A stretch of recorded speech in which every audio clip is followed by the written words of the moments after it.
नमस्कार मित्रों, ताज़ा समाचार यह है कि आरती अब छोटू के नाम पे दूध की फैक्ट्री लगाएगी। पटना में दूध की फैक्ट्री लगाएगी आरती। इस पे राबड़ी देवी जी सहमति जताते हुए बोली है कि मैं ज़मीन दूंगी।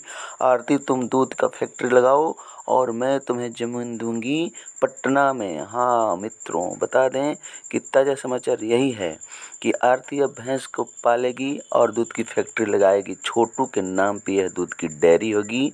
और राबड़ी देवी जी जो पूर्व मुख्यमंत्री हैं बिहार की, वह बोले कि आरती, तुम दूध की फैक्ट्री लगाओ और मैं तुम्हें ज़मीन दूंगी।